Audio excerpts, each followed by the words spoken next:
Bienvenido a nuestro canal, donde cada historia revela el poder de la fe. Aquí encontrarás testimonios y milagros que han tocado vidas a lo largo de los siglos. Suscríbete y deja un amén en los comentarios si crees que Dios sigue obrando. Suscríbase y prepárese para escuchar historias que no solo conmueven, sino que transforman. Moisés, el hombre que habló con Dios cara a cara y desafió al imperio más grande.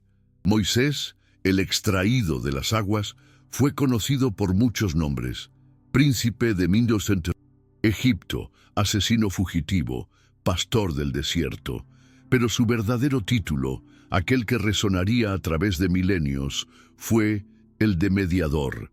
La tesis de su vida es una confrontación radical. ¿Cómo puede un hombre que inició su camino con la arrogancia de la realeza y terminó con la humildad de un siervo, sostener una comunicación cara a cara con el Dios invisible y con esa autoridad, desmantelar el imperio más poderoso de la tierra?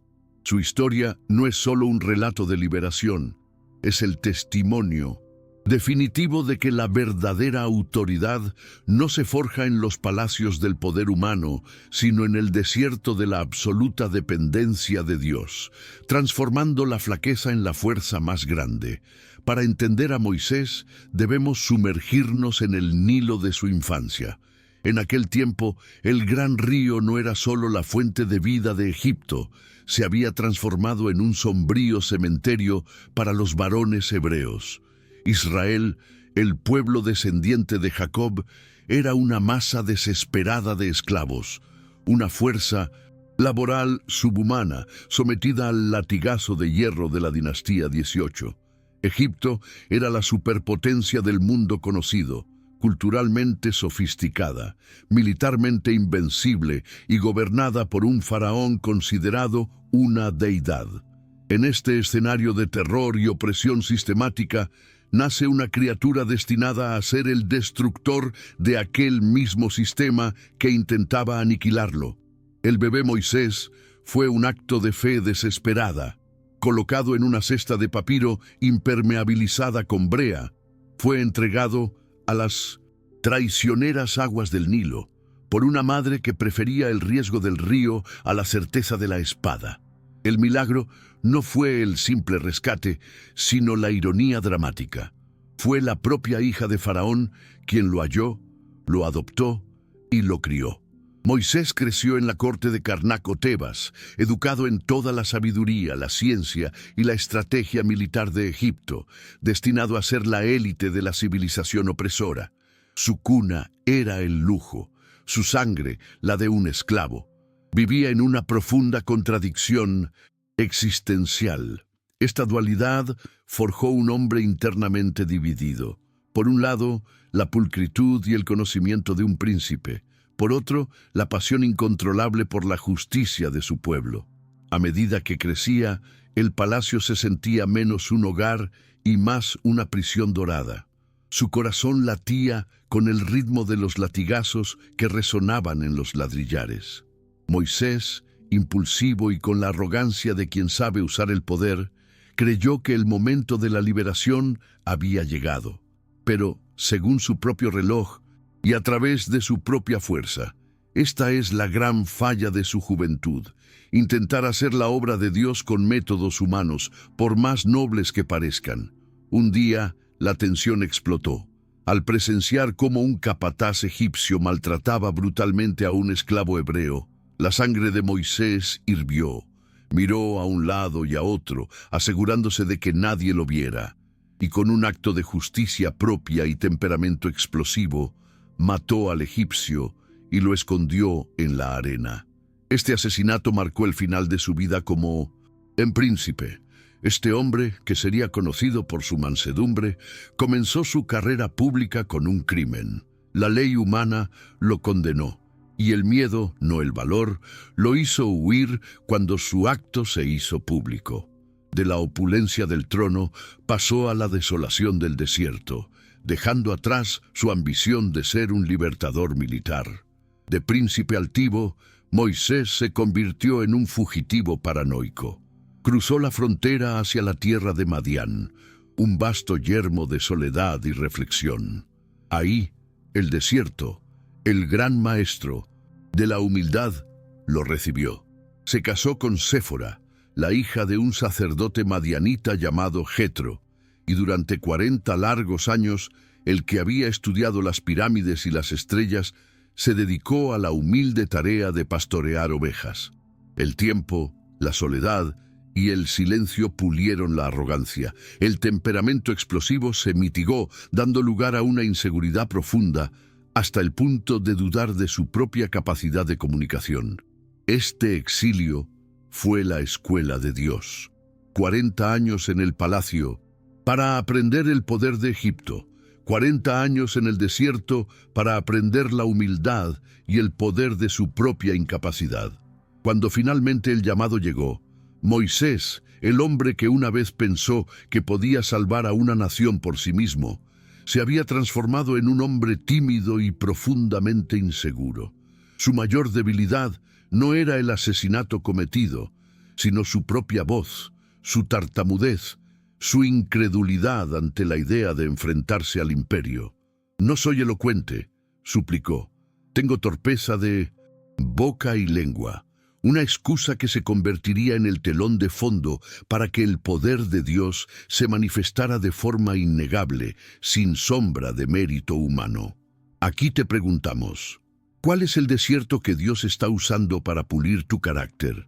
La vida de Moisés nos enseña que Dios no elige a los elocuentes, a los poderosos o a los perfectos, sino a aquellos que han aprendido la lección de su propia insuficiencia.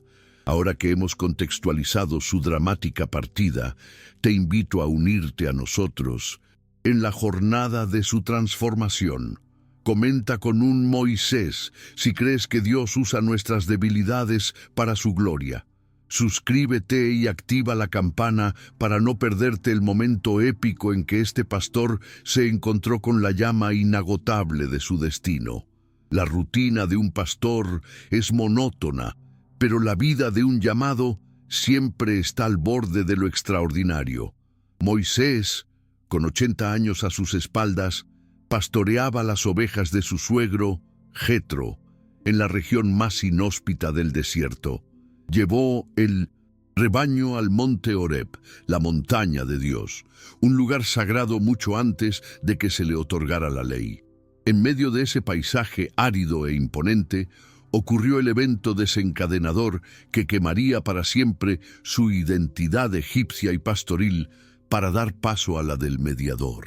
De repente, una zarza ardía con una llama intensa y sobrenatural, pero extrañamente no se consumía. El espectáculo era tan imposible como el destino que le esperaba.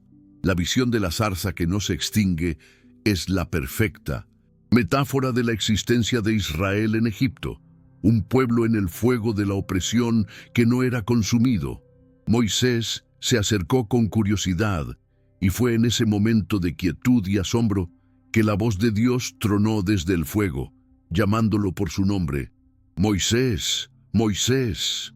El hombre que se había pasado 4 décadas en el anonimato del desierto sintió un escalofrío de temor reverente.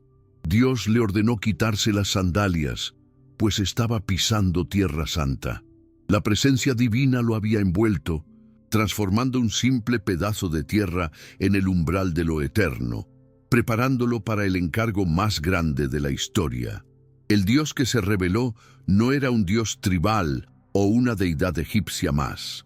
Se identificó a sí mismo como el Dios de Abraham, Dios de Isaac y Dios de Jacob. Era el Dios de la alianza, que recordaba una promesa hecha a sus antepasados siglos atrás.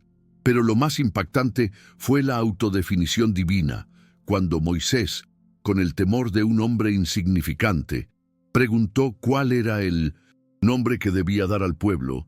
La respuesta fue el famoso «Yo soy el que soy», IHVH. Esta frase no solo significa existencia eterna, sino autoridad absoluta. Significaba, yo soy quien actúo, quien se revela, y mi identidad está definida por mi fidelidad a mis promesas. Ve y diles que el yo soy te ha enviado. El llamado fue una confrontación directa a las flaquezas de Moisés. Su primera reacción no fue la aceptación, sino el patético intento de escapar del destino. ¿Quién soy yo para ir a Faraón y sacar de Egipto a los hijos de Israel?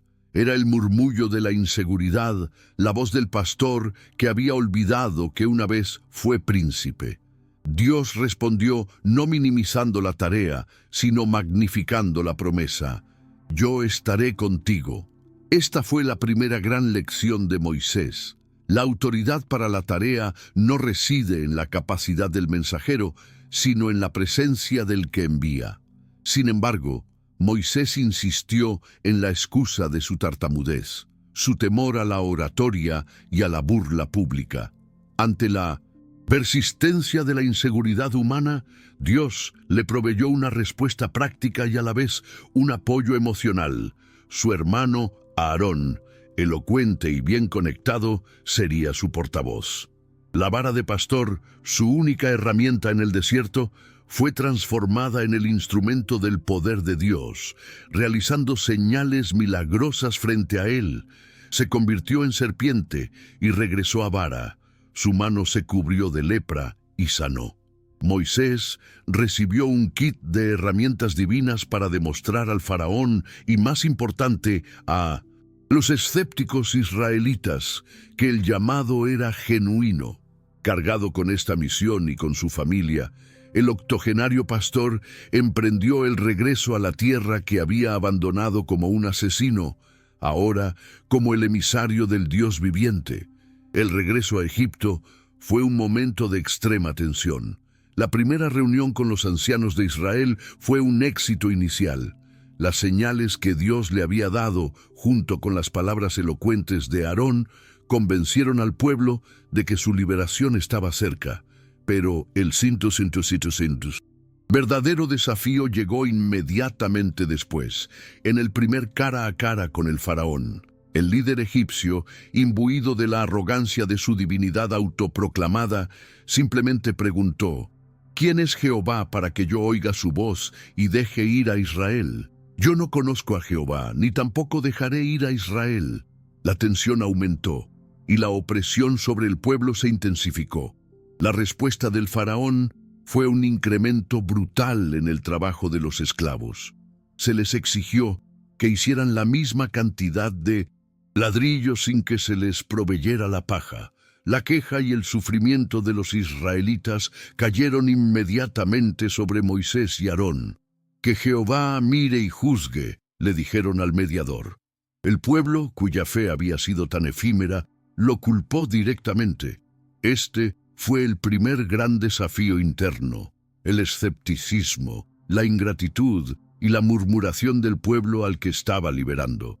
Moisés, frustrado y exhausto, clamó a Dios, sintiendo el peso de un liderazgo recién adquirido y la decepción de un plan que parecía haber fracasado antes de empezar.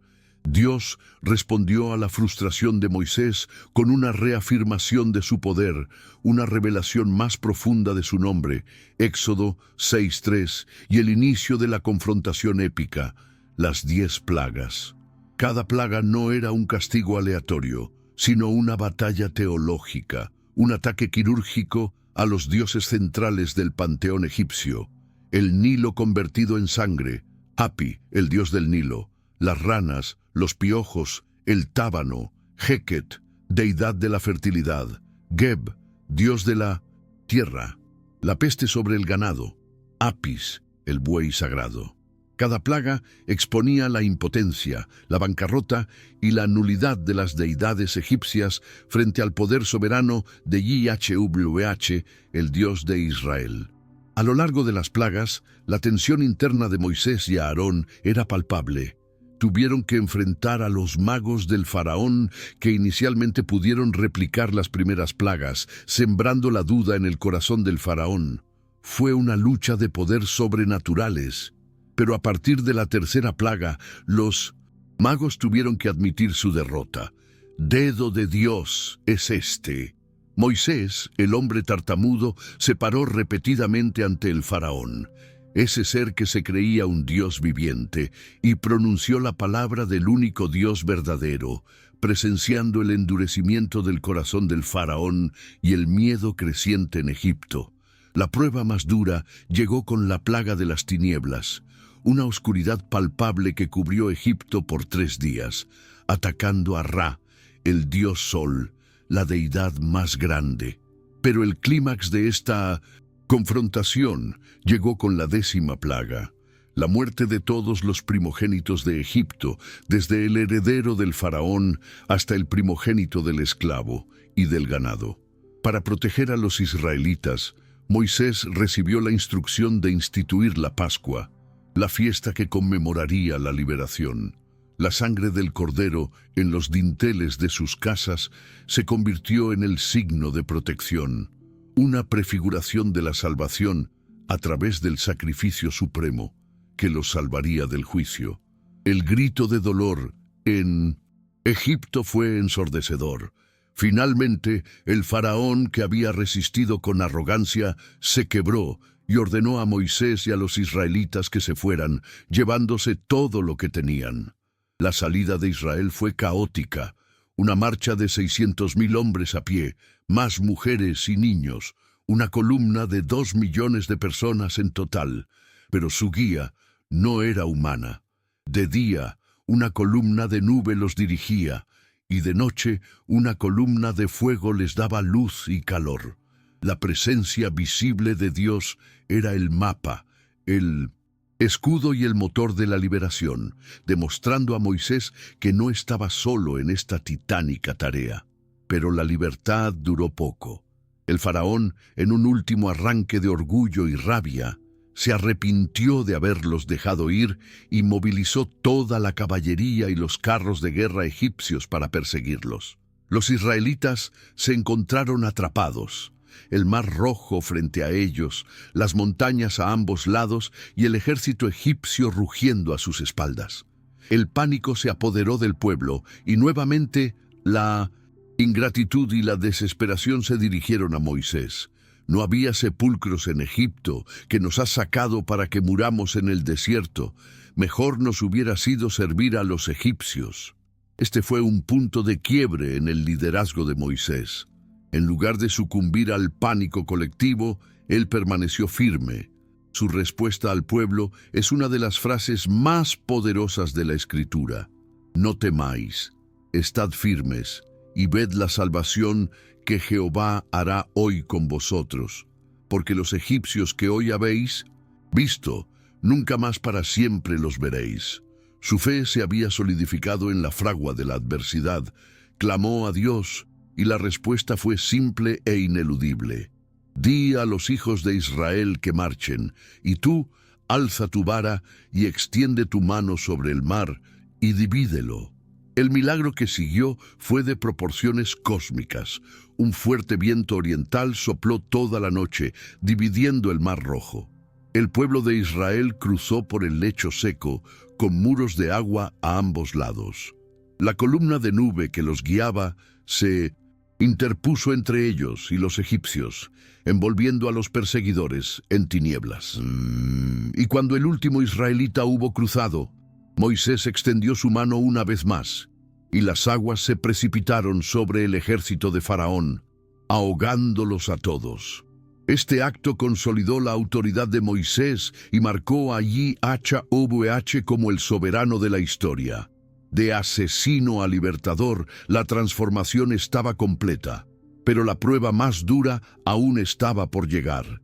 El desierto, aunque libre de egipcios, trajo consigo nuevos y constantes desafíos. El hambre, la sed y el camino incierto. El pueblo comenzó a murmurar de nuevo. En Mara, las aguas eran amargas. En el desierto de Sin, extrañaban la carne de Egipto.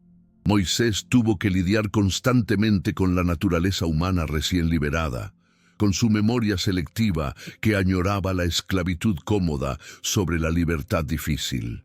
Dios proveyó el maná del cielo, el pan de los ángeles y codornices para enseñarles que no solo de pan vive el hombre, sino de toda palabra que sale de la boca de Dios.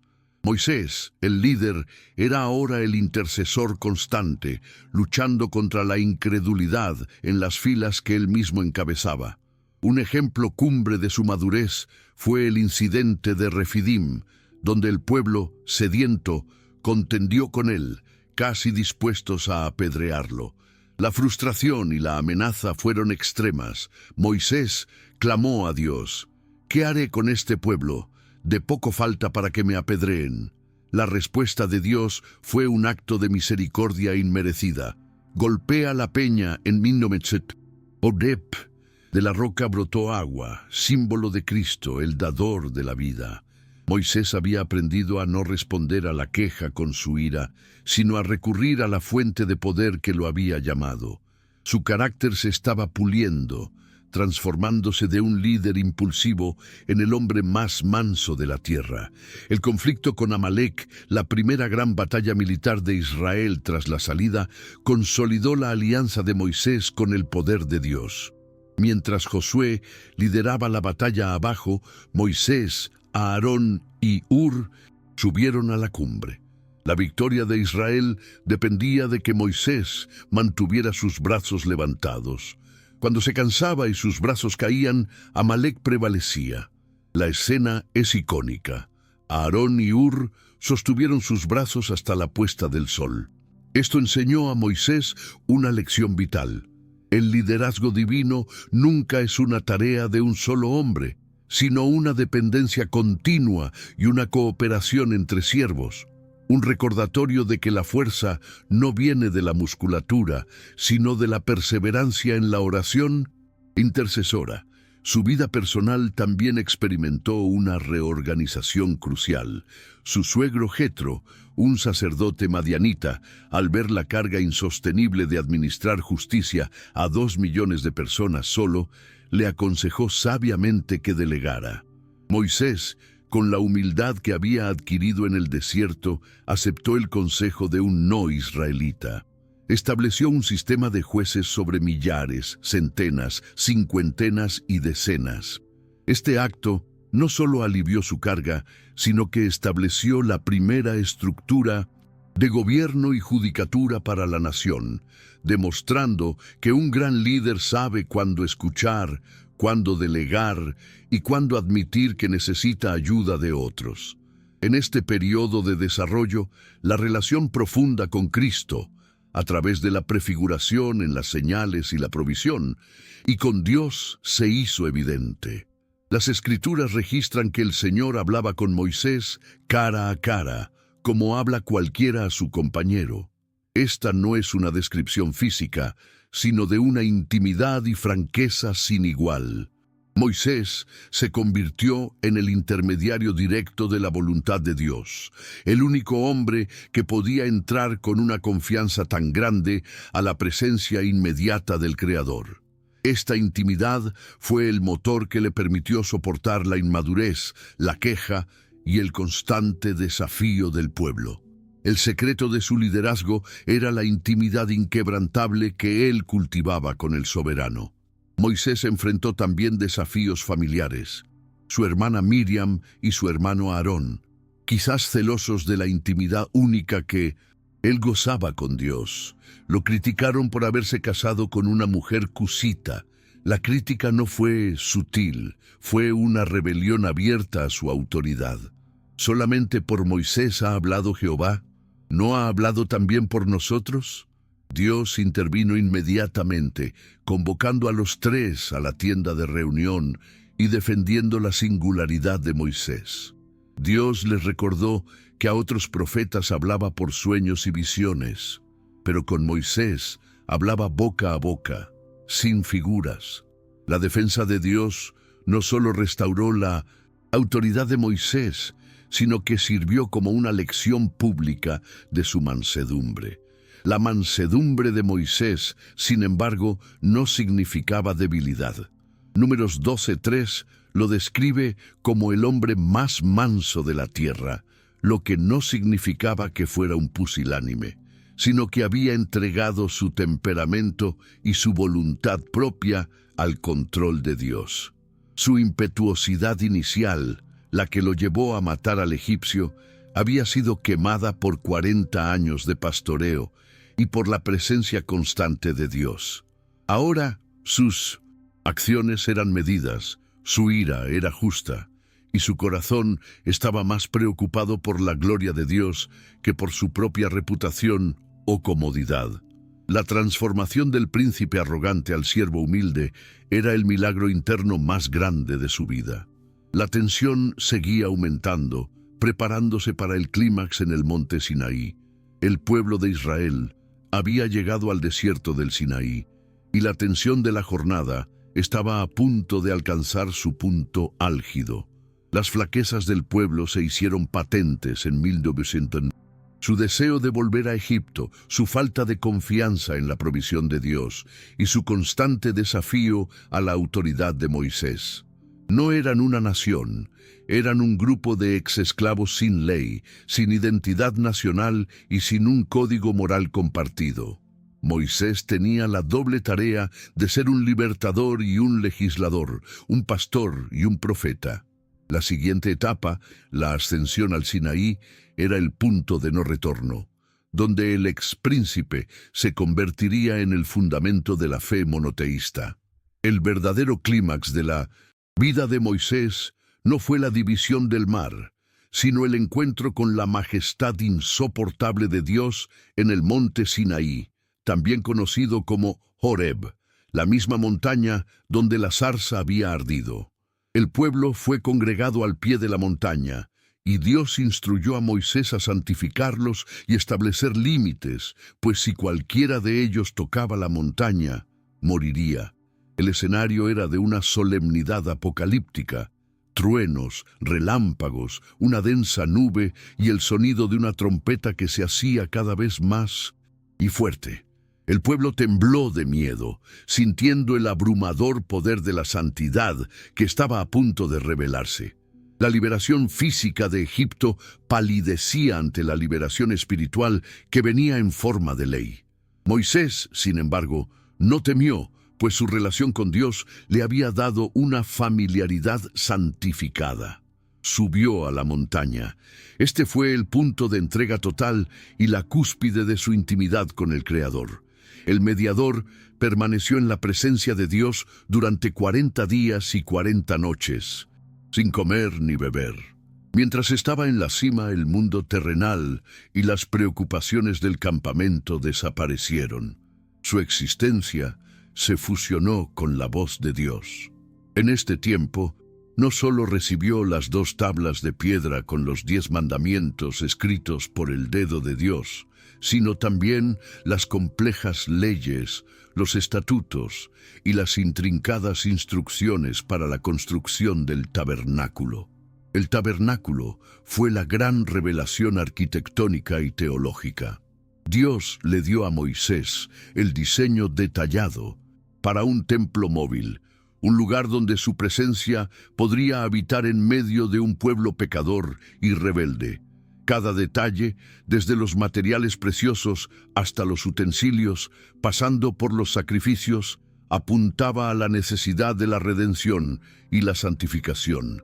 Moisés, el hombre criado en la grandeza de los templos de Egipto, ahora era el constructor del diseño celestial, aprendiendo que la verdadera adoración no es un invento humano, sino un acto de obediencia a la revelación divina. Este legado es la base del entendimiento de la redención y la presencia de Dios en la tierra. Mientras Moisés estaba en la montaña, el pueblo demostró que la liberación física no garantizaba la liberación espiritual. Creyendo que Moisés se había tardado demasiado, cayeron en el olvido y la idolatría. Le exigieron a Aarón, su propio hermano y portavoz, que les hiciera dioses que fueran delante de ellos. El resultado fue el becerro de oro, una imagen que recordaba la adoración egipcia a Apis. Fue un acto de traición monumental, un claro rechazo al Dios que los había sacado con brazo fuerte. La escena que esperaba a Moisés al descender era un espectáculo de desenfreno, borrachera y adoración a un ídolo manufacturado, apenas a unas semanas de haber escuchado el «No tendrás dioses ajenos delante de mí» del Sinaí. Al descender con las tablas de la ley, la visión del campamento sumido en el caos desató en Moisés una justa ira. Su primer acto fue una declaración dramática e inolvidable. Arrojó las tablas de piedra rompiéndolas al pie del monte. Este acto simbolizaba el quebrantamiento de la alianza por parte del pueblo antes incluso de que ésta se formalizara. Luego, con la furia de un profeta de Dios, tomó el becerro de oro, lo quemó en el fuego, lo molió hasta convertirlo en polvo, lo esparció sobre el agua y obligó a los israelitas a beberlo. Fue una humillación total, una demostración de que el ídolo no era nada, una burla al Dios impotente que habían fabricado.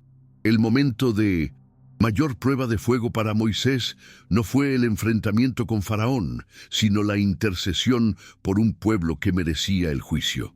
Dios, con su ira justa encendida, le dijo a Moisés: «He visto a este pueblo, y he aquí que es pueblo de dura cerviz. Ahora pues, déjame que se encienda mi ira en ellos, y los consuma, y de ti yo haré una nación grande». Esta era la prueba definitiva de su carácter. Dios le ofrecía la oportunidad de convertirse en el nuevo progenitor de la nación elegida, de tener su propio nombre grabado como el padre de la promesa, un camino al egocentrismo más seductor. La respuesta de Moisés es la cúspide de su madurez espiritual y su mansedumbre. Él se negó rotundamente. Se interpuso entre la ira de Dios y el pueblo. No pensó en su gloria personal, sino en la gloria del nombre de Dios entre las naciones. ¿Por qué han de hablar los egipcios diciendo, para mal los sacó, para matarlos en los montes? Luego, en el acto supremo de intercesión sacrificial, Moisés se ofreció a sí mismo: «Perdona ahora su iniquidad, y si no, ráeme ahora de tu libro que has escrito». Moisés estaba dispuesto a sacrificar su propia salvación, su lugar en la eternidad, por la redención de su pueblo. Este acto de amor y desinterés conmovió el corazón de Dios, y el juicio fue mitigado. La gran lección del liderazgo de Moisés es la de la humildad sacrificial. Él siempre prefirió el bienestar y la santidad de la nación a su propia comodidad o prestigio. Después de este dramático evento, subió de nuevo al monte y permaneció otros 40 días, recibiendo las segundas tablas de la ley y consolidando la alianza. Al descender del monte por segunda vez, la transformación física de Moisés era evidente. La intensa presencia de Dios había dejado una marca tangible. Su rostro brillaba, o cornificado, en la traducción vulgata refiriéndose a los rayos de luz, de tal manera que el pueblo no podía mirarlo directamente y tuvo que cubrir su rostro con un velo. La intimidad con Dios lo había transformado en un reflejo de su gloria. Este brillo se convirtió en el símbolo de su autoridad y su legado. El Moisés temeroso y tartamudo era ahora el profeta inquebrantable que había visto la gloria de Dios. Su legado se concentró en los cimientos del Pentateuco, los primeros 5 libros de la Biblia: Génesis, Éxodo, Levítico, Números y Deuteronomio. Él no solo fue un líder, sino el legislador de una nación, el autor inspirado que codificó las historias de la creación, el diluvio, los patriarcas, la ley, el sistema de sacrificios y la estructura de la comunidad de fe. Este es un legado teológico y legal que define la fe judía y es fundamental para la comprensión del cristianismo. La enseñanza central de Moisés es la soberanía de Yahweh, el único Dios sobre todos los poderes humanos y la naturaleza. Él estableció que el Dios que liberta es también el Dios que exige santidad y justicia. Los 10 mandamientos no son solo reglas, sino el código moral que revela la naturaleza inmutable de Dios, un estándar que ningún hombre puede alcanzar por sí mismo, señalando la necesidad de una gracia futura y de un mediador perfecto. Moisés, el mediador imperfecto, preparó el camino para el mediador perfecto que vendría, Jesús, el Cristo. A pesar de todo su éxito y su intimidad con Dios, Moisés cometió un error crucial que le costó la tierra prometida. En Cades, el pueblo volvió a quejarse por falta de agua. Dios le ordenó a Moisés que hablara a la roca para que brotara agua. Pero Moisés, frustrado por décadas de rebelión y cansado por la carga, golpeó la roca 2 veces en un acto de desobediencia y autosuficiencia. «Oíd ahora, rebeldes, ¿os hemos de hacer salir agua de esta peña?» Al golpear la roca y atribuirse un poder que era solo de Dios, falló en santificar el nombre de YHWH ante los ojos del pueblo, pecando contra su mandato de mansedumbre y obediencia. La sentencia de Dios fue inmediata y dolorosa. Por ese acto de desobediencia en las aguas de Meriba, Moisés no entraría a la tierra prometida. Fue un recordatorio solemne de que la obediencia estricta es esencial para aquellos que representan a Dios. La fidelidad de 40 años no borraba la falta en el momento de la fatiga. Sin embargo, su ministerio no se detuvo. Lideró a la nación a la frontera de la promesa, escribiendo los discursos de Deuteronomio, un repaso conmovedor y poderoso de la ley y la historia, cimentando el pacto antes de su partida final. El último acto de Moisés fue la designación de su sucesor.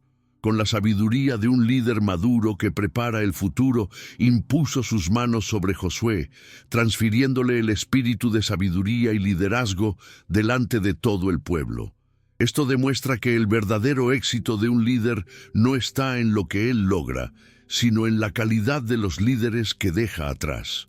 No hubo celos ni resentimiento, solo la voluntad de que el propósito de Dios continuara más allá de su propia vida, aceptando su destino sin quejas y con absoluta obediencia. El legado de Moisés no es solo la ley, sino el estándar de la profecía. Deuteronomio 18 profetiza que Dios levantaría a un profeta como Moisés de entre el pueblo. Este fue uno de los pasajes mesiánicos más importantes que la tradición judía siempre aplicó a la venida de un gran libertador y maestro, Jesús. Moisés se convirtió en el arquetipo del mediador, el puente entre el cielo y la tierra, el que liberó de la esclavitud y el que trajo la ley, cuya vida completa apuntó a un cumplimiento mayor. En su despedida, su última mirada fue dirigida a la tierra prometida que Dios le permitió ver desde la cima del monte Nebo, un vistazo de la promesa que guió su vida, aunque no fuera para sus pies. Murió en soledad, pero con la presencia de Dios. Y murió allí Moisés, siervo de Jehová, en la tierra de Moab, conforme al dicho de Jehová. Y lo más sorprendente, y nadie sabe dónde está su sepulcro hasta hoy. Dios mismo se encargó de su entierro, velando el lugar para que no se convirtiera en un sitio de adoración idolátrica. El hombre que había hablado con Dios cara a cara fue despedido por el propio Creador. Un final de inmensa dignidad y misterio. El legado de la ley que Moisés codificó se convertiría en el fundamento de la ética occidental. Su liderazgo estableció una teocracia donde la ley moral y la ley civil eran inseparables, formando el núcleo de la identidad de Israel. El Pentateuco es, hasta hoy, la base de la jurisprudencia, la moralidad y la teología para millones, una prueba de que el pastor tartamudo en el desierto se convirtió en el maestro de la humanidad. Su vida, en resumen, fue un acto de mediación continua, demostrando que el puente entre Dios y el hombre es la obediencia radical. ¿Qué puedes aprender de la prueba de fuego de Moisés? Que el momento de mayor desilusión del líder es el que revela la pureza de su corazón. En el desierto de la ingratitud, Moisés eligió el sacrificio en lugar del ego. Él se ofreció a sí mismo por la redención del pueblo. Esta fue la acción que definió su mansedumbre, no su pasividad, sino la fuerza para resistir la tentación de la gloria personal. Es un llamado a examinar nuestras propias motivaciones en el servicio a los demás. La prueba nos moldea, el fuego de la dificultad nos define. La vida de Moisés es una lección de que no hay debilidad tan grande que Dios no pueda convertir en un arma de su poder. De asesino a intercesor, de príncipe arrogante a hombre manso, su historia es el testimonio de una transformación sobrenatural. El legado de su fidelidad se extiende hasta el Nuevo Testamento, donde aparece con Elías en el Monte de la Transfiguración, validando a Jesús como el cumplimiento definitivo de la ley y la profecía. Su misión fue la de preparar el camino para aquel que ofrecería la salvación no solo a una nación, sino a toda la humanidad. Su vida fue un pacto, y su muerte un silencio cargado de profecía. El desfecho de la jornada terrenal de Moisés está envuelto en una quietud que contrasta con el estruendo de los milagros que marcaron su vida.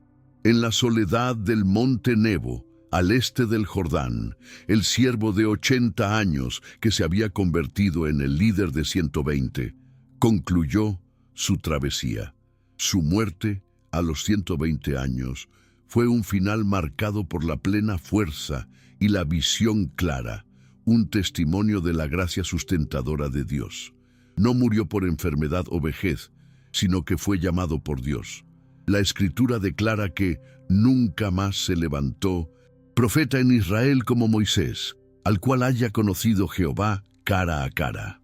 Su influencia, sin embargo, recién comenzaba.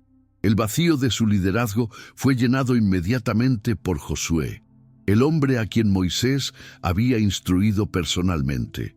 La transición fue crucial, pero fluida, pues Josué no solo tenía el espíritu de sabiduría impartido por Moisés, sino que también tenía la ley, el Pentateuco, como su guía fundamental. La nación ya no dependía de la figura carismática de un solo hombre, sino de la palabra escrita de Dios. Este es el gran triunfo del liderazgo de Moisés. Él se aseguró de que el legado y el pacto duraran más que su propia vida. Su influencia no fue personalista, sino que se centró en la ley. Los escritos de Moisés, el Pentateuco, se convirtieron en la piedra angular de toda la literatura bíblica. Los libros de la ley establecieron el marco para los profetas y los escritos, el Tanakh judío, y se convirtieron en la base de la teología y la moralidad del Nuevo Testamento. La obra de Moisés no es solo historia, es la revelación de la naturaleza de Dios, su santidad, su justicia, su misericordia y su soberanía. Cada vez que leemos sobre la creación, el pacto o la redención, estamos bebiendo del río que fluyó de la pluma inspirada de Moisés. La sombra de Moisés se extendió por toda la historia de Israel. En los tiempos de crisis, como las reformas de Josías o el retorno del exilio, el pueblo siempre regresaba a la ley de Moisés. Él se convirtió en el estándar de la fe y la obediencia. Su vida es la prueba viviente de que la palabra de Dios, incluso cuando es recibida en el desierto y a través de un hombre imperfecto, tiene el poder de fundar una nación, establecer una cultura y cambiar el curso de la historia. Su impacto trasciende lo religioso, siendo reconocido por historiadores y sociólogos como uno de los personajes más influyentes que jamás hayan vivido. Pero la influencia más profunda de Moisés se encuentra en su papel de arquetipo. La tradición bíblica lo vio como el precursor de Jesús. Moisés liberó a su pueblo de la esclavitud física. Jesús liberó a la humanidad de la esclavitud del pecado y la muerte. Moisés era el mediador del antiguo pacto, la ley. Jesús es el mediador del nuevo pacto, la gracia. Moisés dio el maná en el desierto. Jesús se declaró el pan de vida. Moisés golpeó la roca para dar agua. Jesús es el agua viva. El paralelismo es intencional y profundo, revelando que el propósito de la vida de Moisés era señalar hacia un cumplimiento perfecto en el Hijo de Dios. Su legado es la lección de que Dios no llama a los capacitados, sino que capacita a los llamados. Moisés comenzó con la impulsividad de un príncipe y terminó con la mansedumbre de un siervo. Su tartamudez se convirtió en la voz de Dios. Su huida como fugitivo se transformó en la marcha triunfal de una nación liberada. La historia de Moisés es un desafío a nuestras propias excusas.